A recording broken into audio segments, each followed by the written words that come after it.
сонсогчдынхаа энэ орой амгалан айлтгая. Манай телевизээс та бүхэндээ зориулж нэг шинэ програм нэвтрүүлэг бэлдсэнийг одоо танилцуулах гэж байна. Энэ бол Ярих өнцөг нэртэй юм нэвтрүүлэг байгаа. Энүүгээр бид нэр нийгэмд одоо өнөөдөр тулгамдсан ямар нэг асуудлуудыг гаргаж ирж, за тэр чиглэлийн экспертүүдийг урьж хоорондоо чөлөөтэй ярилцаж, за зөвхөн ярилцаад одоо орхих биш, бас нэг зарим шийдлүүдийг хайж ийм нэвтрүүлэг болох юм аа. За тэр хөтлөгч миний бие бол нэр бол болд жижигхэн бас аялал жуулчлалын бизнес эрхэлдэг ийм хүн байгаа. За тэгээд өнөөдөр энэ сэдвийг бол бид нэр аялал жуулчлалын, Монголын аялал жуулчлалын өнөөгийн төлөв байдал тэр талаар ярилцъя гэж шийдээд зочтой урьсан байгаа. За тэгээд зочтой би танилцуулъя. Байгаль орчин аялал жуулчлалын яамны аялал жуулчлалын газрын дарга Бат Эрдэнэ. За түүний дараа одоо манай Монголын алдарт аялагч Шар Айраг хамтлагийн дуучин Ганхуу бүгдөө л мэдж байгаа. За тэрний дараагийн хүн болохоор Discover Mongolia компани захирал Барс болд. Одоо сүүлийн үед одоо маш сайн ажиллаж зах зээл дээр маш өндөр хөвтэй яваа ийм компани захирал ирсэн. Ийм улсуудыг өнөөдөр урьж авчирсан байна. Асуултаа би бол Барс болдоос эхлэе гэж бодож байна. Тийм учраас Барс болдоо чи эхлээд одоо энэ Монголын аялал жуулчлалын өнөөгийн энэ байдал тэр талаар нэг бидний сонирхуулж яриач. Тэгээ ярилцлага чамаар эхлэе. 2016 оны байдлаар Монголд жилд дунджаар 400 4,000 жуулчин хүрэлцэж ирсэн байна. За энэ тоо бол өмнөх жил буюу 15 онтой харьцуулахад 4.4% өсөлттэй. Гэхдээ энэ тоог бид нэр өсөлтөө гэж харж байгаа боловч бид нэр 10 жилийн өмнө бол 456 мянган жуулчин бол 2007 онд авж исэн байдیں۔ Өөрөөр хэлбэл тэгэхээр бууралтай байна гэсэн үг. За ирж байгаа зах зээлийн орнуудаар нь авч үзэх юм бол бүгд найрамдах хятадаар улс, Оросын холбооны улс, за гурвууд нь Солонгос, тэгээд Япон, Америк гэсэн энэ 5 улс орн бол манай аялал жуулчлалын цөмийг бол бүрдүүлж байна. Ирсэн жуулчдын дийлэнх хувь нь буюу 60% нь Монголын үзэсгэлэнт байгалыг үзэж сонирхоор ирдэг. 40% нь бол нүүдлийн ахуй, зам заншлыг үзэх. За мань 10 гаруй хувь нь адлын удал мөрөө одоо тэмээ унах гэх мэтлэнгээр ийм зорилгоор бол Монголд ирж байна. Тэ. За 600 гаруй тур оператор компаниуд энэ зах зээл дээр үйл ажиллагаа явуулж байна. 450 гаруй жуулчны бааз, 400 гаруй зочид буудал салбарын хэмжээнд үйл ажиллагаа явуулж байна. За 2015 онд Дэлхийн эдийн засгийн форумаас улс орнуудын аялал жуулчлалын өрсөлдөх чадварыг тодорхойлж гаргасан байдаг. Энд бол 141 орноос Монгол улс 99-р байранд одоогоор явж байгаа. Тэгэхээр бас аялал жуулчлалын бас хамгийн одоо шалгуур болсон гол үзүүлэлтүүд болох хадаа зуршлага маркетинг, тээврийн боломж гэх мэтлэн үзүүлэлтүүд бол бүгдээрээ 120-оос одоо хойшоо байранд орсон байгаа нь бол манай аялал жуулчлалын яг нөхцөл нөөцийн одоо жуулчин хүлээн авах боломж бол одоо тийм сайн биш байгаа гэж бид нэр ингэж харж байгаа. Гэхдээ бид нэр энэ жил 2017 оны байдлаар аялал жуулчлал буюу ирсэн жуулчдын одоогоор 20% өсөлттэй байна. Тэгэхээр энэ бол бас их сайхан мэдээ. Тэгэхээр цаашдаа бид нэр бас энэ одоо амжилтаа ахиулж жилд дунджаар нэг 17-аас 10% өсөлтийг ядаж ингээ хангаа явуулах юм бол улс орны эдийн засагт аялал жуулчлалаас орох орлогыг нэмэгдүүлэх, ажлын байрыг нэмэгдүүлэх гэх мэтлэнгээр маш олон боломжуудыг бол нэмэгдүүлэх боломжтой байгаа юм. За баярлалаа. За Бат Эрдэнэ даргаас сая одоо энийг одоо энэ 400 мянган жуулчдыг ахиулах одоо төрийн ямар бодлого байна? Цаашдаа яах вэ? Төрмэн юу бодож сэтгэж байгаа бол энэ талаар та нэг хэлэхгүй биднэрт. За баярлалаа. Яг нь социализмын нийгмийн үед 1954 оны 10 сарын яг 2-нд яг манай одоо анхны аялал жуулчлалын байгуулагдсан байдаг. Тэрнээс хойш бол нэг байгууллага явсаар байгаад 1990 онд биднээс бол чөлөөт зах зээлийн өрсөлдөөнд бол орж ирсэн. Энээс хойш бол яг манай хувийн хвшлүүд яг аялал жуулчлалын салбар гэдэг компани гэдэг travel компани гэдэг үүднээс үйл ажиллагаа эхэлж явсан. Эндээс эхлээд өнөөдөр их хүртэл бол жил болгоно нэг тогтмол нэг 400-аас нэг 450-60 орчим жуулчин дээрс тоошоо хэлбэлцсэн байдаг. Манай зүгээс барьж байгаа бодлого гэх юм бол бидэд бол 2018 онд энэ жуулчны тоог бол өсгөх бол боломжтой байна. Бидэд өнөөдөр 400 гаруй жуулчны юм байна. Хэдэн жуулчин бэлээ, хэдэн зүгээр орж ирээд гарч байгаа бэлээ гэдэг юм маш их зөв анализ хийж тодорхойлох нэг чухал байна. Тийм учраас манай байгаль орчин аялал жуулчлалын яамнаас одоо энэ жил бол яг гаднаас орж ирж байгаа жуулчид маань тээврийн дааз нөөц нь хэр вэ гэдэг одоо энэ судалгааны зүйл дээр явж байна. Энэ дааз нөөц нь гараад ирсэн тохиолдолд биднес 2018 онд биднес тодорхой хэмжээгээр 1 дахин 2 дахин өсгөх бол боломжтой байна. Гэхдээ эсвэргээрээ өсөглөөгээд эргүүлээд Монгол бусад бааз, жуулчны бааз, үзэх үзмөрүүд нь энэ жуулчдынхаа сэтгэл ханамжийг бүрдүүлж чадахгүй юу гэдэг л асуудал байна.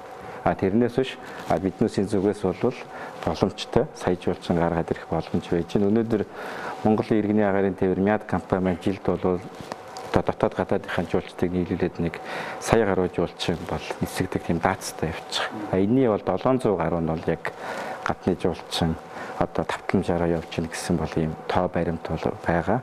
Манай яамны зүгээс барьж байгаа зүйлгүүл биднес шинжлэх ухааны үндэслэлтэй энэ аялал жуулчлалын салбарыг хөгжүүлэх гэдэг л хамгийн том гол зорилго болгоод байна. Засгийн бодлого зөвхөн тэр нэг гадаадаас ирж байгаа хэдэн хүнд байх ёстой юм уу? Эсвэл нийт одоо монголчуудаа хүртэл одоо жуулчин гэж авч үзээд энд нь ингээд бодлого нь явах ёстой юм гэдэг ихлээр нэг тодорхойлох ёстой. За би өөрөө өнгөрсөн 4 жил бас нийслэлийн төлөөлөгчөөр ажиллаж ирсэн. Тэгээд бид нар тэнд Батүлийн одоо команданд одоо 2020 он гэхэд бол Монгол одоо сая жуулчин авах бүрэн болцоотой. Бүр тэрнээс дээшээ 3-4 сая авах болцоотой гэж судалгаа энэ төр хийгдэж ирсэн. Ер нь бол аялал жуулчлалыг бол яг тэр нөгөө урсгалыг бий болгоход хамгийн чухал нөлөөлж байгаа нэг зүйл хүчин зүйл байгаа. Түрүү мят гэдээ дурдчих шиг болоо тийм ээ. Ялангуяа Монгол шиг ийм landlocked буюу далаад гарцгүй ийм улсад бол хамгийн одоо аялал жуулчлалд ирэх гол тээвэр бол агаарын тээвэр байна. Одоо бүх хүн дэлхий дээр бүх зүйл ингээд маш хурдцтай хөгжөөд ингээд яваад ирсэн энэ үед хүн болгоны хувьд хамгийн чухал зүйл бол цаг хугацаа болчихдог. Түүнээс зүгээр Лондонгоос нэг богонд суугаад бидний нөгөө оюутан байхдаа Улаанбаатараас суугаад Москвагаар 5 хоног яваад цаашаа 2-3 хоног яваад ингээд 7-8 хоног явдаг ийм жуулчин бол маш бага. Яг нь явж байгаа. Богоноор бол ирэх нь ирж байгаа. Европоос ирж байгаа, ханхаас ирж байгаа. Гэхдээ бол энэ бол яг ингээд хувлаад үзэх юм бол маш бага. Дээдийн хэсэг нь агаараар ирж байгаа.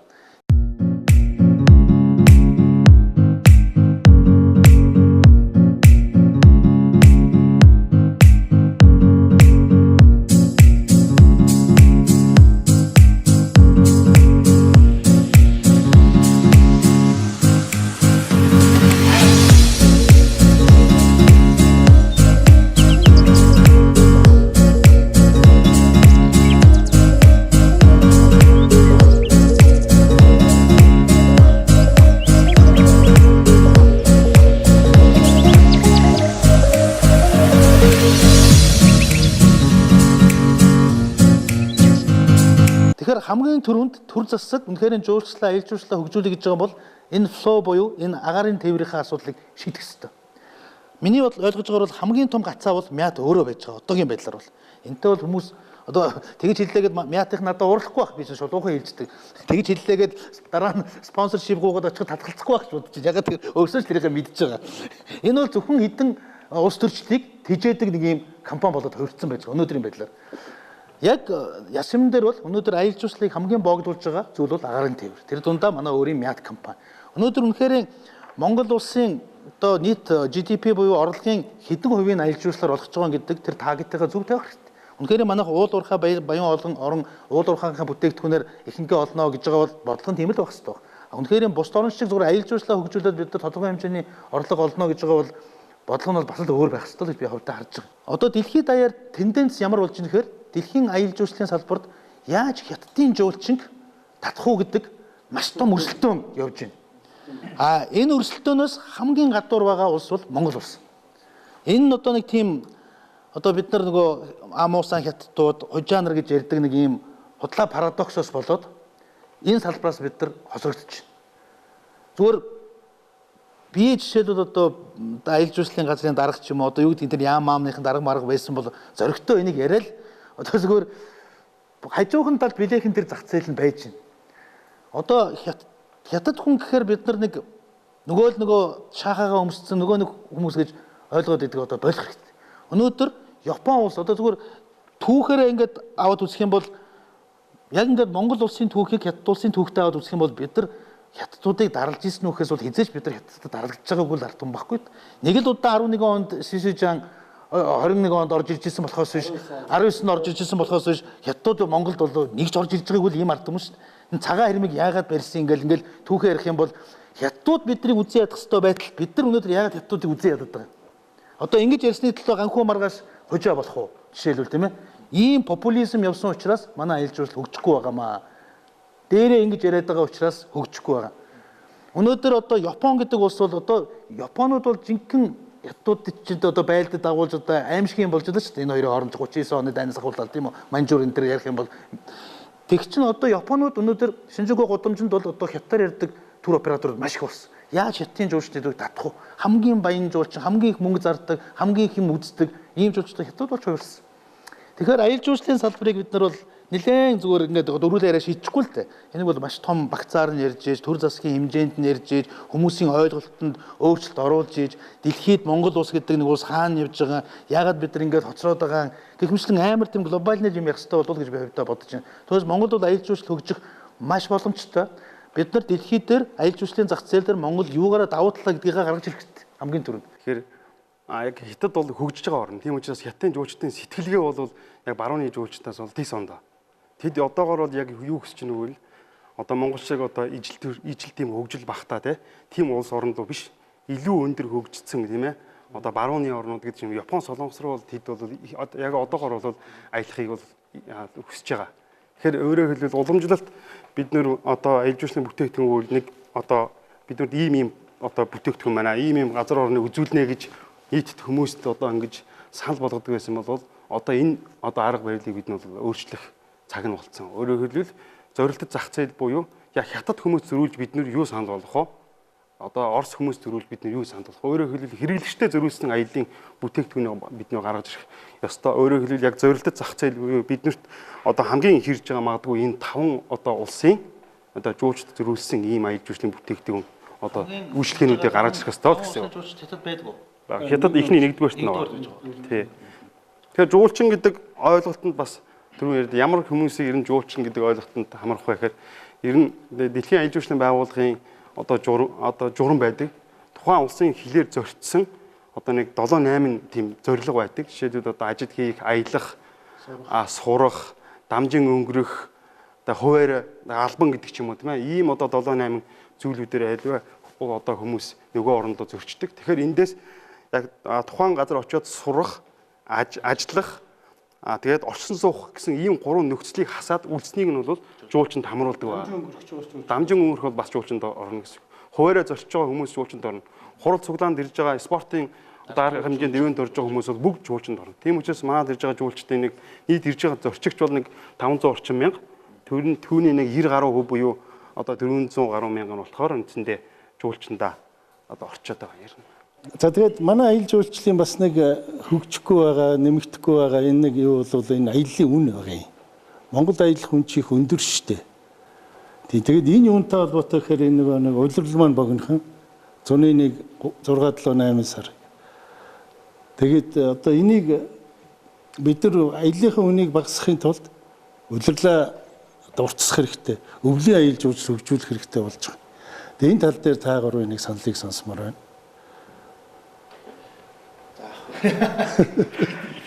Тэгээд ганхуу хэлтэй. Ахаал нэг мятаар шүү дээ. Үн өндөр байгаа нь ерөөсөө манай нисхийн тийзний үнэтэй маш холбоотой болчиход байгаа байхгүй. Өнөөдөр яагаад Гэхдээ ганхуу эн чинь Токиогоос жишээлбэл Нью-Йорк руу $100 нисч болж шүү дээ. Тий. Одоо EasyJet ч янз янзын компаниуд байж байна тийм үү. Тэгэхэд Улаанбаатараас Токио руу яагаад $600-700 нисэх юм бэ? Юундээ байна? Гэхдээ эн чинь дараагийн асуудал. Минийхэр бол тий. эхлээд аяллаа үнэ яаж бууруулах вэ? Дараа нь энэ Мят гэж компаниг одоо яамаар эмдээч гэдэг юм уу? Тэгжил дистрагаар явъя гэж би бодлоо л да. Үний асуудал асуусан учраас тийзэн дээр заавал очиод байгаа. Тийм учраас энэ асуудлыг бас давхар шийдэх ёстой гэж байхгүй юу? За. Бидний сайн мэдих Азийн бар Сингапур байгалийн баялаггүй. Хэтэрхий жижиг арал ус. Энэ орн бүх нийтээр инээмсэглэх хурааг дэвшүүлснээр аялал жуулчлалыг дээд түвшинд хөгжүүлж дэлхийн олон сая хүний мөнгийг өөрийн улсад авч чадж байгаа. Ядуурлаг 30 гаруй хувьтай манай улсын иргэдэж энэ улсын үйлчлэгээний сайхан татагдан олон 10 мянгаараа зорж байгаад та бид илэхнээ мэднэ. Гэтэл үзэх харах юм ихтэй өв соёл арвин өргөн уудам газар нутагтай манай улс яагаад аялал жуулчлалаас мөнгө ис олж байгаа вэ? Миний хувьд яг Монголд ирчээд аялж байгаа зардал бол бусад улсуудаас бол тийм өндөр байдгүй. Сая ирчээд ирсэн багцсан штэ. Зүгээр эртлээ нэлийн зовж ирдэг. Одоо олон цагаар зарим нэр нь үнэн өндөр. Тийм учраас бол нэлийн хүмүүс бол сонголтон дээр бол бас тэрийг нэлийн их ярьдаг байгаа.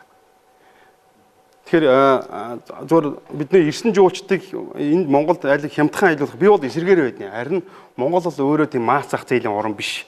Франц, Америк гэдэг ч юм уу ийм улс орнуудад далайн иргэн биечтэй газар биднэрт одоо хугацаа бол аяллаа удирдал бол маш богинохон 6 7 8 гэдэг 3 4 сар л байна. Тэгэхээр бид нар яг энэ удирдлыг хамгийн үр өгөөчтэй одоо үн цэнтэй жуулчдыг бидний яаж хэрхэн авах вэ гэдэг ийм асуудал дээр бид нар бодлого байх хэрэгтэй биш үү гэж боддیں۔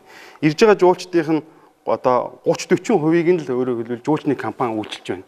Үйлдсэн 60-70% нь бол одоо хуурай тийм ээ ирж байгаа хүмүүс бэкпэкрүүд ч юм уу ийм өөрөөр хэлбэл хүмүүс ирж Монголд аялж байгаа. Тэр хүмүүс бол хамгийн бага зардлаар буюу яаж Монголд бага зардлаар аялах вэ гэдэг гэж бодож байгаа. Тэг мөнгө үлдэхгүй.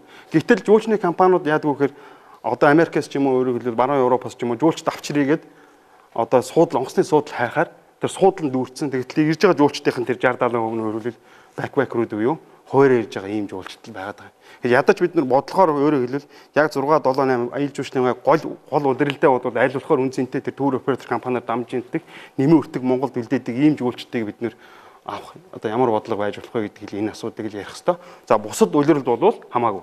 Өвлийн улиралд, хавар зуны улиралд бид нар спорт аялал жуулчлал юмнуудыг энэ бол маш их харьцангуй ойлголт гэхгүй.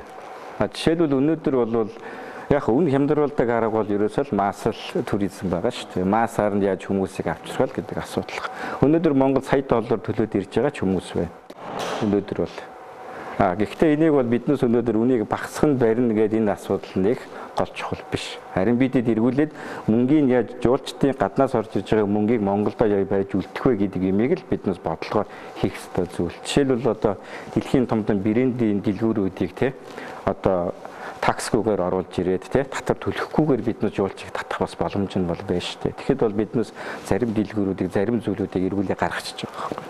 Тэгэхээр биднээс өнөөдөр хятадын жуулчин гэдэг хятадын жуулчин бол дэлхийд өнөөдөр шопинг хийдгээрээ дэлхийд бол нэг номер явчих.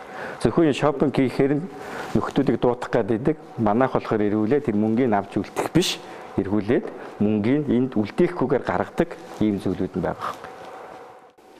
За миний ойлгож байгаагаар бол цааны хувьд бодох асуусан тийм одоо 3 сар байна одоо үлээ аялж байна. Тийм. Зүгээр миний харж байгаагаар бол яг бизнес утгаараа операторууд бол яг өвөл ажлууд бол алдагдлах байхаа. Би бол тэгж боддог. Одоо юу гэж бодож байгаа.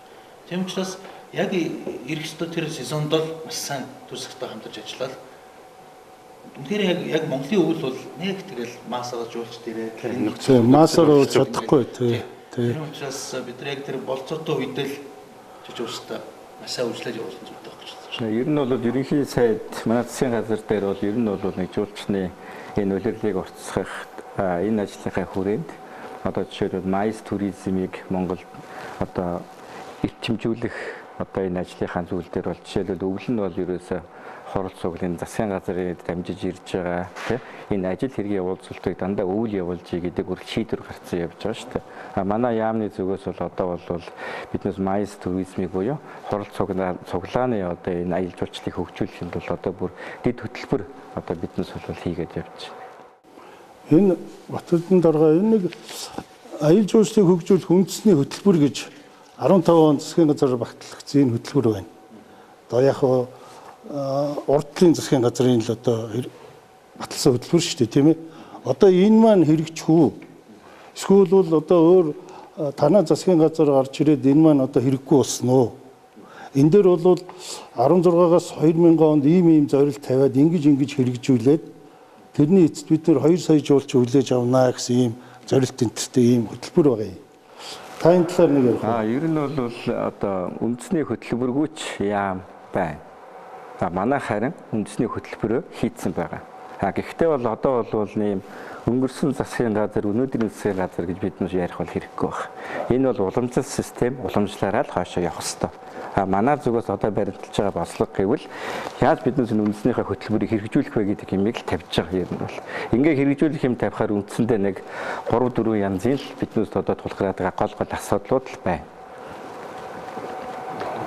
Тэрний нэг нь бол жишээлбэл одоо яг л дэд бүтц буюу хот төлөвлөлт, дээрээс нь хөрөнгө оруулалтын асуудал байна. Дээрээс нь манай энэ аялал жуулчлалын салбар маань өөрөө 90 оноос өнөөдрийн хүртэл хувийн эвчлүүдийн travel компани системээр явцсан байгаа. Яагаад тэгэхээр биднээс бол гадагшаа аялдагаас эхлүүлээд гаднаас орж ирж байгаа хүмүүс маань өөрсдөө Монголын байгаль дээр суурьсан аялал жуулчлалын бүтээгдэхүүнээр яваад ирсэн байна. Эргүүлээд 2-3 жилийн өмнөөс эдийн засаг маань сэргээд ирэхээр яаж юм гэхээр дотоодын аялагч маань биднээс аялах ёстой гэдэг энэ ойлголтыг огруулж ир бүгдээрээ аялаад эхэлж байгаа. Тэгэхээр гадаад руу явж байгаа аялагч байна, дотроо явж байгаа, дотоодынхаа орон нутгаар явж байгаа аялагч байна. Биднээс өнөөдөр 400 өнөөдрийн хүртэл 400-аас 450 мянган жуулчдын төлөө биднээс бодлого хийгээд ирсэн байхгүй. Яагаад тэгэхээр дандаа л гаднаас ирдэг түрүүний хэлдгээр биднээс гадаад хүнийг л гадны жуулчин гэд харцсан. Аялал жуулчлал гэдгийг биднээс өхөл гадаад хүн гэдэг нүдээр хараад тэрийг л эрүүлвэл болчих гээд байгаа юм шиг санагдаад яваадсан. Эсвэргээрээ одоо бол дотоод жуулчд маань биднээс өөрсдөө аялагч үгээд эсвэргээрээ өнөөдөр 1.9 сая жуулчин дотооддоо аялцсан байна жишээлбэл. Тэгэхээр яагаад нөгөө одоо хөвсгөл дээр ч юм уу, арангаа дээр ч юм уу, өвөр ангаа дээр ч юм уу, яагаад нөгөө баахан олон хүмүүс ирээд энэ юу болчихвоо гэхээр биднээс нөгөө л өмнө нь төлөвлөлт байхгүйгаас л явж байгаа хамгийн том асуудал үүсдэг. Биднээс эхлээлээс энэ салбарыг хөгжүүлэхийн тулд төлөвлөлттэй, бодлоготой байсан бол өнөөдөр биднээс ийм том асуудал. За нөгөө хөвсгөл нь баларлаа, арангаа нинглээ, өвөр ангаа нинглээ, өгийн нуурн инглээ гэдэг асуудлууд ярихдаггүй л байсан. Яг зөвөр өнөөдөр бид нэг ягаад гаднаас ирэх аялал жуулчлалыг ярьсан гэхээр нөө экспортын нэг салбар тий валют оруулж ирэх нэг урсгал юм гэдэг утгаар нь л ярьж байгаа юм тий.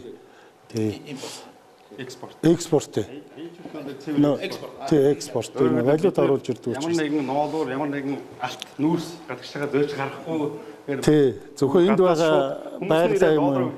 Тий. Энийг өөрөө үйл үзүүлж. За тэгээд одоо миний ойлгож байгаагаар бол энэ бас нэг Монголд ингээд жуулчин ирэх байгаа нэг шалтгаан болохоор бид нар дэлхийд дахин танигдаг байна. Би бол тэгж ойлгоод байгаа. Тэгэхээр энэ гадаад сурчилгаа гэж юм маш чухал энэ дэр. Энийг бол одоо хувийн хөвшил хийх бол болцоогүй. Ягаад гэхээр маш өндөр зардалтай реклам сурталчилгаа тийм ээ. Одоо тэгэхээр энэ дээр одоо яамаар юм таагаар бас саналаа хэлээч. Гадаад сурчилгаан дээр л одоо биднээс бол боломжоор л ажиллаж байгаа. Энийг бол гадаад сурчилгаан дээр Монгол гэдэг имийг биднээс PR буюу Монголыг сурталчлахгүй байна гэсэн юм байхгүй. Ягаад гэвэл мэдээж манай элчин сайдын яамдууд бол маш идэвхтэй ажиллаж байна. Дээрээс нь биднээс бол одоо сая ASEAN-ыг зохион байгууллаа. Монгол гэдгийг бүр улам тусгаар тогтносон Монгол гэдгийг биднээс эргүүлээд харуулж чадлаа. Биднээс гадны зах зээл дээр бол тодорхой бол биднээс PR-уудыг буюу өөрсдөө таниулж чадчихна гэж харж байгаа. Жишээлбэл манай төсвийн бараг 50-60 гаруй хувь нь гадаадд байж байгаа энэ ивент арга хэмжээнүүдэд оролцож байгаа төсөв байгаа. Тэгэхээр биднээс нэг тоо хэлж чадах төсөвтөө одоо хичнээн төгрөг төсөвлөгдгийн аялал жуулчлалын ер нь манай төсөвлөж байгаа төсвийн ерөөсө 60% л ивент арга хэмжээгээр тавигдсан л мөнгө байна. Биш. Төсөөс аялал жуулчлалын салбарт зориулж төсөөс гаргаж байгаа мөнгө. Тэр бөмбөл гаруул. Тэр бөмбөл. За ганхуу аялагч. Уг нь болдгсон бол бид түрүүлсэн шүү дээ. Манайх яг дэлхийд дээр байгаа эцсийн үндэсний байгууллага бүрэлдэхүүнтэй 200 гаруй улсаар юугаараа ялгах. Юугаараа давъя. Тэрийг сурчлах хэрэгтэй. Тэрийг яаж сурах вэ? Тэр гурван зүйл байна. Нэг нь бол манай сая их түүх байна. Нөгөөх нь манай нүүдэлсэн соёл хөгжил байна. Өв соёл байна. Нөгөөх нь байгаль. Байгаль бол үнээр яг мэдээж дөрөв үйлрэлтэй гоё байгальтай проблемчш өгдөө манайхаас гоё байгальтай гэж асууж байгаа тий. залаатай, устай, ууртай, юутай одоо нэг ганх байх 13 нэг гэхдээ одоо манай хамгийн миний ойлгож байгаа хамгийн safety-с одоо хамгийн аюулгүй. Тэгэхээр энэ гурвынхаа нэгийг л бид нар сурчлах хэрэгтэй. А сурчлага гэдэг чинь маркетинг гэдэг зүйл яаж ч хүнд хүрэхийг л хэлж байгаа. Хүнд хүрэх нэг арга бол маш easy амархан арга бол төр засгийн тэрийг ойлгоод хийдэг бол одоо тэр бом дүргэн байдгсан бол зүгээр л Холливуудтай нэг нийлэл нэг Чингис хааныхаа тухай нэг дэлхийн хэмжээний одоо Гладиатор гэдэг кино гарснаас хойш жишээлбэл тэр одоо юу гэдэг тэр фарао юунууд тийм ээ одоо Гладиатор энэ чинь одоо ингээл үзэж эхэллээ шүү дээ хүмүүс тийм үү. Яг тэрнтэй адилхан л одоо тийм дэлхийн шилдэг кино найруулагчтай одоо хэм байдгийн тэдрэн дуудаж байгаа л нэг галзуу гоё кино хийгээл тавихад бол тэгэл дэлхийд даяар бол зөв Монголыг маш том сурчлага болдог байхгүй. Уг нь бол маш easy way. Энэхээр бол энэ дэлхийд дахнаар цацгчдын том телевиз CNN, BBC ч үгүй юм уу маш олон үзэгчтэй. Эднэрийн нэвтрүүлгийн дундуур 30 минут секундтэй тэр бол дэлхийн бүх улс л одоо incredible одоо Индия гэдэг юм уу одоо amazing Thailand гэдэг юм ингээл явж л байгаа. Тэр бол нэ хүн тэр бол байдаг л сурчлаа байхгүй. Хүн төрөхгүй гэж хэлцээхээ өмнө суугаад үздэг бол movie байхгүй. Тэрүүгээр бол одоо нэг галзуугай сая ингээл тэр бодроо гэдэг нөхөр тэрэл Монгол гэдэг гоё кино хийх гээл ирлээ шүү дээ. Хэдэн жилийн өмнө ч үлээ. Тэгсэл манайх ч нөгөө популист ард түмж яах вэ? Манай Чингис хааны маань одоо хятад орон суулгацсан байна. Бүртөөгийн маань одоо юу болгоцсон байна гэдэг. Янхан болгоцсон байж лөө. Тэр нөхөр $5 сая Монголд хийх гээд ирсэн нөхөр байхгүй уг нь. Тэгэж ярьсаар байгаа л нөгөө бид нар сайхан популизм хийдэг шүү. Тэгээ хөвөө гаргацсан. Тэр кинон тэгээд хаан зураг авсан гэж бодохоо. Өвөр Монголд аваад өвөр Монголд аваад. Тэгсэн. Тэгээд тэр кинон Холливуудад очиод Оскард нэр дэвшээд ингээл явсан зүйл шүү. Манайхын иймээс л алддаг. Зүгээр л одоо ашгүй харин саяхан Холливуудын том найруулагчдаар нэг Чингис хааны булшийн олох гэж байгаа талаар ч юм уу одоо их гоё кино хийх гэж байгаа шиг байна л та. Зүгээр яг ингээд Монголынхаа үнэхээр Монголынхаа байгалыг сурчлаа, Монголоо сурчлаа, Монголын түүхээ сурчлаа гэж байгаа бол төр зэсэг галзуу гоё кино хийгээд л тавихад бол тэгэл дэлхийд даяараа харж байгаа байхгүй юу? Жишээл. Бид нар одоо Батүл даргын үед бид нар уг нь Монголоо энэ хаб болгоё гэдэг. Тэрийг ивент хаб болгоё гэдэг санаалтыг би гаргаад жилдээ ядаж нэг дэлхийн том одыг Монголдо тоглуулдаг бай гэдэг зүйл яриад. Тэр чинь өөрөө ингээд нэг энэ хавийнхаа ойр амьтад татдаг бас нэг аяж жуулчлалын нэг хэлбэр байхгүй ууг нь бол.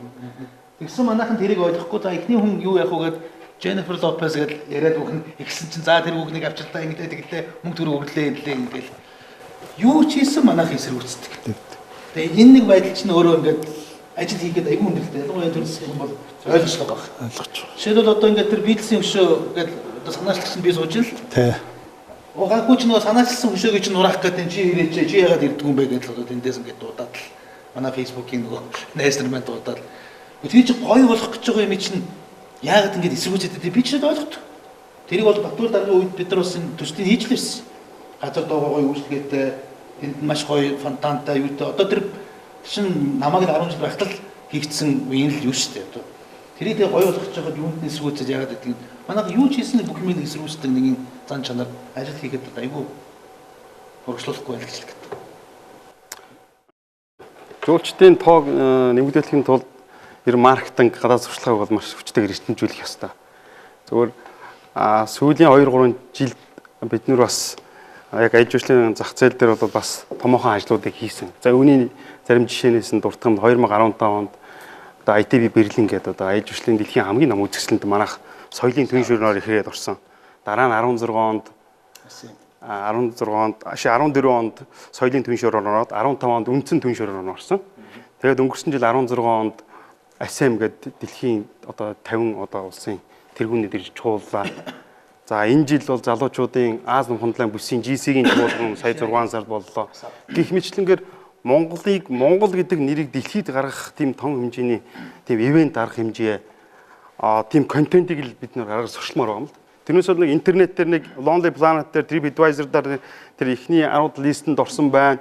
Зурагтаар нэг үе BBC-гээр нэг ганц нэг тийм нэвтрүүлэг дундуур ордог бол зүгээр л энийг дурдаал өнгөрж байгаа л асуудал. Тэгэхээр өөрөөр хэлбэл яг хүний маркетинг гэдэг зүйлийг өөрөөр хэлбэл хүний яг нэг зүрхэнд нь хүргээд чихэнд нь сонсогдоод нүдэнд нь харагттлаа хийж чадах юм бол хүмүүс анхаарлаа хандуулж байгаа. Түрүүн ганхаа түрүүн хэллээ муви гэдэг. Муви гэдэг хэллээ.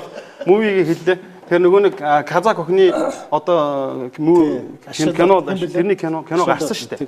Энэ кино гарангууд шууд тэр сая энэ жилээс эхлээл шууд Баян-Улгийн аймгийн аялал бүргэдийн баярыг үзэхийн охины бүргэдийн баярыг хүмүүсийн сайтаас илүү сурталчилгаа байгаа. Хүмүүс нь ингээд нэмэгдээд эхэлж байгаа байхгүй.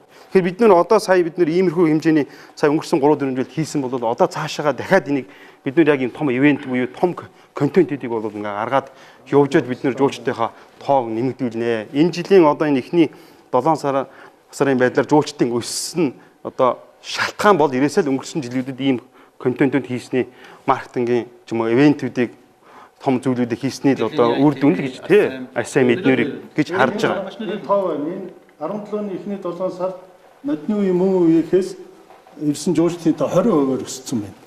Яг одоо саяны энэ арга хэмжээтэй мэд чи үр дүн.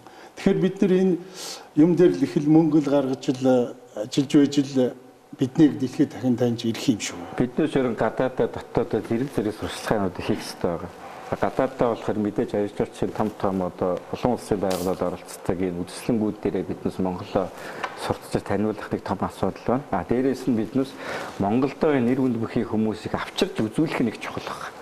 Гадаадад биднээс одоо юу гэдгийг том нэг арга хэмжээнд зөвхөн нэг киногаа ч юм уу, хөөмигээ ч юм уу тэг иймэрхүү байдлаар оролцдог. Энэ бол зөвхөн тэр үеийн л асуудал болчихж байгаа. Тэгэхээр түрүүн таны хэлдэг шиг биднээс кино юм уу? Эсвэл гадны хүмүүсийг авчирд энд Монголдо өнөөдөр хүлээн зөвшөөрүүлсэн зүйлүүдийг хийж дээрээс нь зүгээр нэг гадна талд очиод жишээлбэл Германд ч юм Англи ч Францд очиод нэг гадны нэг мундаг нэг хүн те Монголыг ингээ хараад нэг мэдрэх нэг ойлгох нэг өөр эргүүлээд яг Монголд нь ирээд концертыг үзээд яг тал дээр нь явж байгаа тэр атом малыг үзээд тэгээ сайхан талынхаа сайхан энэ сайхан агаараар амьсгалаа салхиар амьсгалаар мэдрээд яг хүний мэдрэмж өөрөх. Ийм хүмүүс илүү их PR-ыг гадна талд бол төгөөж. Тэр биднээс бол магадгүй 2018 оны одоо ажлынхаа төлөвлөгөөнд оруулаад явчихна биднээс. Дөрөвний хэлдгээр гадны нэг од авчрах юм бол магадгүй Казахстанууд байна, Оросд байна. Оросд очихгүй өнөөдөр одууд байна шүү дээ дэлхийн. Оросд бүр очихоос ч бүр хятад руу очихгүй одоо тэгвэл баандуулсан. Тэгэхээр Монголд авчраад биднээс нэг тоглолтыг хийх юм бол өнөөдөр Хятадаас магадгүй Оросоос Казахстанаас биднээс өнөөдөр зүгээр л тэрийг үзэх гэж хүмүүс ирж байгаа. Смокли хамтлагийн Крис Норман сайхан Солонгост одоо энэ жил 16 онд 17 онд тоглоод ярьцлага өгсөн байлээ л дээ. Тэр YouTube дээр байна лээ. Тэр бол мэдээж маш олон орноор тоглосон байгаа шүү. Тэгээд ярьцлаганд онцлж байгаа нь би Монгол тоглосон. Тэр хүнд бол экзотик байгаа байхгүй тий. Дэлхийн бүх том одууд тэгж бодож байгаа байхгүй. Одоо Pink Floyd байт юм, Rolling Stones байт юм, хэн байдгийг тэр томчуудыг авчираад Монгол тоглох гэхээр бүгд утаа ярьдаг. Ер нь бол ингээд урлагаар дамжигдаж өнөөдөр Монгол улсыг сурталчлах том асуудлыг биднээс хийх л ёстой зүйл. Дээрээс нь дэлхийн аяж жуулчлалын байгууллагын одоо зөвлөхүүдээ манад нэг гаргасан нэг юм инээдтэй зүйл. Тэрэн дээр нэг зөвлөмжийнх нь нэг юм дээр нь ер нь Монголд ч битүү гадны одоо том одоо одууд хурж ирээд тоглолт хийх тийм талбай байдгүй юм билэ гэдэг зөвлөмжийнх нэг дээр байж байгаа. Тэгэхээр энийг юу гэж харуулад байна гэхээр биднээс аяж жуулчлалыг хөгжүүлэх гэдэг байвал биднээс энэ хаалга нээсэн шиг том нэмэр баг. Тэрнээс биднээс эдийн засгийн тэргүүлэх салбар болгоё гэж засгийн газар болгондоо ярьдаг нэг зүйлтэй хэрэгжүүлж байгаа зүйл нь тэрэндээ хүрдгүүл байхгүй. Үе үеийн засгийн газар ингээд янз бүрийн хөтөлбөр төлөвлөгөө тэ цаасууд бол одоо олон үйлдвэрлэдэг л дээ. Тэгээ тэрний бид нар юу шаарддаг вэ гэвэл хамгийн одоо гол шалтгаан нь яг энийг хэрэгжүүлэх одоо хүн хүч мэрэгжлийн байгууллага дээрээс нь төсөв мөнгө ирээсээ гаргадаг. Төсөв мөнгө тэндээ гаргаад. Цаасан дээр тэгэл тэрийг хичнээн мянган сайхан гаргаад тэрийг хэрэгжүүлэх юм төсөв мөнгө байхгүй бол тэгэл тэр нь унжаам л. Жишээлх юм бол сая нэг 100-аас 200 сая төгрөг аялал жуулчлалын яам төрөөс ингээд аялал жуулчлалыг дэмжих сурталчилгаан дээр ингээд тавьж яхад аялал жуулчлалын нэг зүгээр нэг дундаж компани 100 гаруй сая төгрөг гаргаад бас Монголоос сурчилж байгаа байхгүй. Гадаад 3-4 үзэгчлийн яармад оролцоод. Тэгэхээр өөрөөр хэлбэл энийг бид нэр бас баг тий. Тэгэхээр энийг өөрөө хэлвэл тэр орж байгаа тэр өгөөж өснө тэр эдийн засгийн өрөөгөөж өснө эргээд бид нар бас төр зас хувийн хөвшил нийлээд бас гаргаж эх орноо тийм дэлхийн завцанд томоохон хэмжээр сурчилж яж л бид нар жуулчдын тоог татч чаднаа л гэдэг л имийг сайн ойлгомоор байна л. Тэгэхээр бид нэр тэрийг мөнгөгүй байна мэ хэрэгжүүлэх хүмгүй байна. Тэгэл ингээд суугаад байвал өөрөөр хэлбэл тэр нөгөө цаас маань ингээд хураагдаал багдаал ингээд яваад байна гэж хараад байна. Энд нэг юм тоо байна л да. Энэ 15 онд нийслэлийн аялал жуулчлалын газраас хийсэн судалгаа гадаадаас ирсэн жуулчдын донд. Тэгээд тэр таны аяллагын зорилго юу вэ гэсэн чинь 70% нь Монголын сайхан байгалыг үзэх гэсэн биш үү? Тэр чинь бас хамгийн дээр нь биш үү? Тэгэлгүй яах вэ? Тэгээд 47% нь юу вэ? Нүүдлийн соёл иргэншлийг үзэх. За 35% нь 31% нь түүх соёл. Ийм дараалалтай байх юм. Байгаль дээр би ингэж хэлсэн шүү дээ. Манайхаа ингэж хэлдэг байхгүй. Дэлхийд дээр ганцаархнаа Монгол. Тийм ээ тэгэж байна. Манайх шиг байгальтай газар байхгүй гэж хэлдэг. Гэхдээ наад судалгаа чинь бас өөр шүү. Ягаад тэгэхээр жишээлбэл биднес асуулт тавихтаа та Монгол ямар зорилгоор ирдэг вэ гэдэг асуултанд дандаа тавхан л асуулт тавьдаг. Нэг нь байгаль нөгөөдг нь нүүдлийн соёл иргэншил түүх. Тэгэхээр өөр сонголт байдаг байхгүй. Магадгүй биднээс өнөөдөр Солонгос руу ч юм уу өнөөдөр Франц руу юм уу явж байгаа жуулчдад асуулт тавих юм бол хизээч байгаль уу энэ түүхийн соёл нь уу ийм асуултууд бас ховор байгаа. Жишээлбэл Солонгос дээр их юм бол та хоолнд нь болдгоо жишээлбэл. Тэгэхээр хүн бол мэдээж тий хоолны юм уу эсвэл шопингийн л нэг бүгэлж байгаа байхгүй. Жуулчлал компаниуд өөрсдөө ирж байгаа жуулчдаар бас ингээд дотоод судалгаа явуулж байгаа шүү дээ. Жишээлбэл манай компани бол тэгэнгүүт яг үндсэн зорилго нь юу байсан бэ? Юу үзэх гэж ирсэн бэ? Тэгэхэд яа харахгүй байгаль авдаг байхгүй. Тэгээд тэр хүмүүс амаараа өөртөө юу гэж ярьдаггүй гэвэл танах энэ яг энэ одоо Төв Азийн энэ цөлөөс энэ Сибирийн их хойд тайгын хооронд ингээд оршдог учраас тийм ээ. Одоо байгалийн үнэхээр олон хэв шинжтэй. Нэг өдрийн дотор л одоо байгалийн бүх хэв шинжийг үзэж болж байна. Нэг өдрийн дотор л танаа 4 өндөрлийг үзэж болж байна. Ийм улс орн өөрөө дэлхийд бараг л байхгүй үнэхээр гайхамшигтай байна. Нэг шууд цөлөөр явж байгаа л шууд уулын дундор орж байгаа. Уулнаас хараад дахиад том гол морин нуур үзэл явчихна гэдэг чинь өөрөөр хэлбэл 100 200 км дотор ийм үзнэ гэдэг бол үнэхээр танаа орн бол байгаль бол үнэхээр гайхамшигтай байна гэж ингэж яриад байгаа. Тэгээд энэ ялангуяа олон нийтийн дунд нэг ийм хандлага байдгийг. Энэ ирж байгаа жуулчдыг дандаа гомдоогоод сэтгэл ханамшгүй явуулдаг гэдэг. Тэр бол тийм биш. Би ч бас аялал жуулчлал яадаг учраас би аялал жуулчлалыг хамгаалах дуртай. Тэгэд энэ бас энэ судалгааны үр дүнд юу гарсан бэ гэхээр энэ сэтгэл ханамжийг асуусан байна. Тэгсэн чинь ирсэн жуулчлалын 28% нь онц гэж байна заа юу. 40% нь сайн. 20% нь хангалттай. 68 инч мөн. Тэгээд ингээд дундаж үн сайн. 2.1 одоо 1 гэдэг нь онц 2 гэдэг нь сайн гэвэл 2.19 оноо авсан байгаа. Тэгэхээр бид нар чи ирж байгаа жуулчтай болохоор өөрхий сэтгэл ханамжтай сайхан үйлчлүүлэл явуулдаг юм бол ингээд ирж байгаа жуулчтайг яг ингээд харахад бол манай аялал жуулчлалын төр одоо travel компани, төр оператор компани үнэхээр мундаг үйлчлдэг. Би бол энийг бол одоо хаач хэлнэ. Тийм учраас энэ үндэснийхээ энэ байгууллагуудыг дэмжиж явах ёстой. Биднээс дэмжихийн төлөө ч гэсэн одоо бодлогоодыг ер нь тавьж явна. Мэдээж энэ баамд компаниуд байна, автомат компаниудыг биднээс одоо араас нь дэмжих асуудал байгаа. Өнөөдөр биднээс бол зүгээр л энэ хөгжихгүй байгаа юм шиг яриад байгааг би бол буруу ойлголт гэж үзэж байгаа. Манайх бол хөгжиж байгаа. Дэмжлэг гэдгийг та одоо ямар юу дэмжлэг? Одоо жишээлбэл одоо энэ бизнесийн орчин улам төлөвлөх, илүү одоо улам одоо эдийн засгийн нууд бат суурьтай болгох энэ бүх зүйлийг л биднээс бодлогын чанартай дэмжиж явъя гэж байгаа. Энэ бол аргууд нь ч байгаа, гарцуудыг мэдээж биднээс хамтраад одоо ажиллаж байгаа зүйлүүд ч байгаа. Ер нь бол ингээд гадны жуулчид орж ирэхээр яагаад ингээд сөрөг PR-ыг өнөөдөр сошиал дээр хэн тавьж ийн гэхээр одоо нөгөө нэг Монголын зах зээл дээр ажилтдаг гадны хүмүүс яг энэ PR-ыг бүр ингээд шийдэж байгаа. Би бол зарим сайтууд дээр үзэхэд бол ерөөсөө Монгол хүмүүсийн нэгдсэн байгаа сайтыг гадны нэг Японоч илүү аваад тэгээд Монголыг муулсан зүйлийг Японоос хийж байгаа зүйлүүд байж байгаа.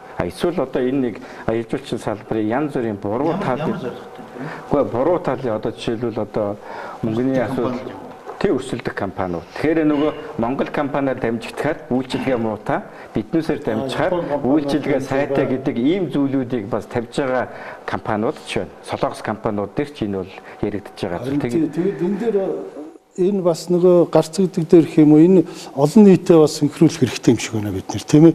Одоо энэ хятадын жуулчин бид нар авъя гээл одоо байгаль орчны яамны сайд нодон билүүнийг жоохон юм яриад ихсэн чи өөрхийг өстө балам нүдж байгаа зогсоол ба шүү дээ. Тэрийн шиг энэ нийгмийн сэтгэхээ шаардлагатай байх ёстой гэж ойлгох юм шиг байна. Жишээл хөдөө одоо арай өөрчлөж байгаа да Японоос олгосон. Агуу юу. Яг тэгэхээр ард түмнээ синхруулах энэ ажиллагаа бас их чухал юм шиг. Яг жуулчтай холбогдсон манай хөдөөнийхэн бол одоо жуулчд үзэхээр бүр илүү сайн үйлчлэлт шүү дээ. Гадны хүн үзэхээр бид нар чинь их тийм найрсаг тийм ээ. Ирэхээр бараг л ингээл дэлхийд хаанч байхгүй ингээл хүн гадны хүн ороод хүн гот нь шууд хоол хийж өгöd гэртээ үн төлбөргөө унтуулаа явдаг. Тийм соёл бол дэлхийд бол хаанч байхгүй шүү дээ. Тэгэхээр одоо жуулчны компани нэг 7 хоногийн аяллыг зохион байгуулахад дунджаар нэг 30 орчим одоо тийм этгээдүүд хувь хүн байгууллага жуулчны бааз зочд буудал оролцсон байгаа. Тэр одоо тэр хөдөө байгаа тэр морь унуулдаг доржоос авахлаа. Тэгэхээр өөрөөр хэлбэл аялал жуулчлалын салбар өөр зөвхөн одоо нэг тийм эдийн засгийн нэг тэргүүлэх салбар дэдвгүй одоо нийгмийн одоо олон тийм ээ төвшнийг хамарсан олон хүмүүст бас тийм үр өгөөж өгдөг тийм салбарыг тий бас бид нэр ер нь одоо энэ аялал жуулчлалын салбарын дэдвгүй бусад энэ ард түмэн бид нэр сайн ойлгох хэрэгтэй гэж бодож байгаа юм л. Яг миний хувьд бол мэдээж хамгийн түрүүнд үнийн асуудал байгаа. Үнийн асуудал дээр хамгийн тэг болж байгаа нь яг үнэхээр тээврийн асуудал байгаа. Одоо тэгээд шинэ нисэх худалдаа болж байгаа шиг байна. Тэгээд мятыг бол одоо төрөлхтний хүмүүс бас байж байгаа шүү. Яаралтай ховшлох хэрэгтэй. Аливаа зүйл хувьд очижээж л өдөлдөг. Төрд байгаа юм бол тэгэл хэдхэн одоо төрийн өмч энэ бол ард түмний өмч гэж ярьж худлаа нүүрэн дээр ярьдаг боловч хэдхэн дарга нарын л одоо бензиний шахдаг одоо хоолыг нөгдөг энэ шахааны ийм байгуулга болж хувирдаг. Үндэсний карьер заавал одоо байх албатай албагүй гэдэг бас ярих л ёстой асуудал. Аливаа нэгэн зорчигч хаанаас ч бай хямдхан Монголд ирэх нь чухал болохоос биш заавал тэр мятар ирэх нь нэг чухал бол биш гэж би хувьдаа харж байна. Хоёрд ягаад Таиланд очихоор хүн болгон инээдэг юм. Хүн болгон тэрийг жуулчдыг $80 гэж хардаг учраас л долларт хүмүүс хайртай учраас л инээдэг. Яг тэрнтэй адилхан монголчууд ч гэсэн бид нар тгий төлөвшөх ёстой. Түүнээс энэ шаардлагатай энэ жуулчин энэ нь болохоор хятад амуу хужаа гэж харж эзэж болохгүй. Адилхан л мөнгө оруулж байгаа хоёр л бүтээгдэхүүн гэж харах ёстой. Тэр ийм сэтгхүүний өөрчлөлтүүдийг бас давхар хийх ёстой юм болов. Тэгээд түрүүний хэлсэн сурчлагын дээр бол яам хамгийн газруудаа найдаад хэрэггүй, элчин сайдуудаа найдаад хэрэггүй тэд нар бол юу ч хийхгүй. Зүгээр л үнэхээр Холливуудад найдаад нэг сайхан Чингис хаан за заавал Чингис хааны тухай кино байх албагүй байхгүй юу? Зүгээр нэг Чингис хааны одоо нэг жанжны тухай ч юм уу эсвэл зүгээр нэг цэргийн тухай ч юм уу тий? Тэгээд Чингис хаан өөрөө туслах дүр нь болоод маш гоё зохиол бичээл. Тэгээд зохиолыг бол монголчууд бичиж чадахгүй мөлий. Одоо ямар мундаг найруулагч нь одоо юу ч бичиж чадахгүй мөлий. Яг л одоо нөгөө коммерчл харыг харсан хүмүүсийг татахуц тийм гоё зохиолтой гоё тийм кино яагаад авах юм бол энэ бол одоо төр засгаас аялал жуулчлалыг дэмжиж байгаа маш том. Тэр киног үзчихээд тэр кино нь Монголд хийгдэх ёстой. Хамгийн гол нь Монгол морьд нь тэнд байх ёстой. Монгол байгаль нь тэнд гарах ёстой. Монгол ахуйгаа тэнд харуулах ёстой. Бүх тэрийг давхар аялал жуулчлал харуулах Монголоос сурчлах маш том тийм гоё киног л тавихад бол тэр бол хэдэн тэрбум Холливуудад ашиг өгдөг юм байгаа. За дараа нь хэдэн сая жуулчин Монгол руу урсах тийм л юм болох ёстой байхгүй. За ямар ч гэсэн энэ нэвтрүүлгийг одоо санаачаар хийгээд явж гин гэдэг мэн өөрөө энэ аялал жуулчлалын салбарыг хөгжүүлэх гарцсан одоо байгаад юм л гэж харж байгаа. Тэгэхээр ер нь бол биднээс аялал жуулчлалын бүтээгдэхүүн гэхэл өнөөдрийн хүртэл дандаа байгаль дээрээ суурилсан аялал жуулчлалын бүтээгдэхүүн маань ирж авсан. Бид дандаа байгалыг үзүүлдэг, харуулдаг, эсвэл байгаль дээрээ суурилсан морь унуулдаг ийм л бүтээгдэхүүнүүд бол өнөөдрийн хүртэл ирсэн. Одоо дараагийн нэг алхам дэшээ хоёр давхарлаа өгсөе гэж харах юм бол аялал жуулчлалын масс жуулчдыг татах том бүтээгдэхүүнүүд байна. Манай яамны зүгээс засгийн газартайгаа ярьж байгаад жишээлбэл биднээс өнөөдөр Монгол гэдэг маань өнөөдөр Монголын маань өнөөдөр брэнд юу гэхээр хамгийн түрүүнд хүмүүс Чингис хаан л гэж ярьж байгаа. Тэгэхээр биднээс өнөөдөр Чингисийн хаан тухай өнөөдөр архинаас өөр юм уу эсвэл одоо сүмнэр дээр юм уу хэдэн дэлхүүрний осорноос өөр Чингисийг харуулсан дэлхийд одоо биднээс гайхуулах түр кино яриад ийм хийгээгүй л явчих. Тийм учраас манай одоо яамны зүгээс засгийн газрын зүгээс бол одоо Хинтээ аймаг дээрээ биднээс аялал жуулчлалын томоохон Чингис хаан цогцлбороо бий болгоё гэдээ биднээс одоо төслийг санаачлаа сая идея санааны уралдааны архитектураараа хамт хийгээд явлаа. Бас инхээр аялал жуулчлалын салбарыг хөгжүүлэх одоо хүн болгоны сэтгэлгээ байна гэдэг нь өөрөө хөгжлийн гарц байна гэж харж байгаа. Тэгэхээр бол маш их олон зүйлүүд бол байгаа. Гэхдээ эцэслээд хэлэхэд бол Монгол гэдэг маань улс маань өөрөө Аз Европ хоёрыг холбосон улс байгаа. Тэгэхээр бол бидний зорилго бол Аз Европ хоёрыг холбосон аялал жуулчлалын хот Монгол, улс Монголоо болгохыг гэсэн зорилгын доор л ажиллаж байгаа. Тэгээ би нэг мятын талаар бас ярьсан нэг юм артчих. Би 100 миллионы гадаадын нэг том аялал жуулчлалын эксперттэй уулзсан. Хэд ихсэн шүү. Танай энэ мят чинь улсын өмч байгаа таанаас аялал жуулчлалын даваа тал. Яагаад гэсэн чинь би тэрийг та нар айгүй хямдхан нисгдэг болгоч. Алдагталтайч байсан. Тэгэл одоо Үнэгүй юу? Бараг Яа дэлхийд даяар үнэгүй нислэгээ зарлах тэгэл бодоо болно шүү дээ. Монгол руу нислэгүүд нь дандаа үнэгүй. Тэжээс шинээр Байж болох. Юу байж гэдэг юм бэ? Одоо жишээ бид Тэр алдагдлаа бол ирээд өгч шүү. нөх тагтаа нөх. дороо нөхч. Одоо юу гэдэг юм? Мятын бүх нислэгүүд 6 сараас 10 сарын 1-ний хооронд Монгол руу нислэгүүд нь үнэгүй. Гэлтэхэд бол зүгээр босх нь үнэтэй юм шүү дээ. Энэ ч бас манай шинэ нэг ганц мята ингээд яг мятынхаа зах зээлийг хамгаална гэдэг агаарынхаа нөгөө юу руу бид нар чи гадны компани оруулж ирдгүү бас хаагаад ингээд хаалт байна. бас та юу яа? Одоо танаа нэвтрүүлэгч мэдээж хөгжлийн гарцын төлөө л явж байгаа нэвтрүү. Тэгэхээр дараагийнхаа нэг дугаарыг магадгүй зам тайр хөгжлийн яамны холбогдох удирдлагуудыг орж бас оролцуулаарай. Тэр хүмүүсийн өнцөг бас өөр. Миний зүгээс сонссноор бол мят байна өөрөө. Манай жишээлбэл одоо галт хэрэг гэл тэгэхэд биднээс дандаа Оросоос жишээлбэл зөвшөөрөл авч галт хэрэгнийхээ одоо зүйлүүдийг хийдэг. Манай ч ганцхан зам байдаг шүү дээ галт хэрэгний. Яг энтэй ижилхэн мятд маань ч гэсэн проблемууд байгаа. Жишээлбэл биднээс Оросоос очиж үнэтэй жишээлбэл бензин авдаг. Зүүн өмнөд Азиуд ягаад хямдхан нэсэдийнэхээр тэр хямдхан онгоцныхоо бензинийг авах жишээтэй. Тэгээд эргүүлээд манай мят чин өөрөө Азиас улсын ашгаа Европынхаа төсвийг нөхтгөл юм бэл. Тэгэхээр ийм бол асуудлууд бол байгаа. Ашиггүй ингээд ийм хойшлол хэрэгтэй байхгүй да. За баярлалаа. За баярлалаа. Нэвтрүүлэг бас анхны юм одоо сайтай муутал болсон байх. Гэхдээ та бүхэн үргэлжлэж ирж энэ сайхан үнэтэй санал зөвлөгөөгөө өгсөн баярлалаа. За урьсан баярлалаа. Дүндээ заа. Гэхдээ манай анхны нэвтрүүлэг ингээ өгөөд өсч байна. Дараагийн нэвтрүүлэг уулзлаа. Түр баярлалаа. За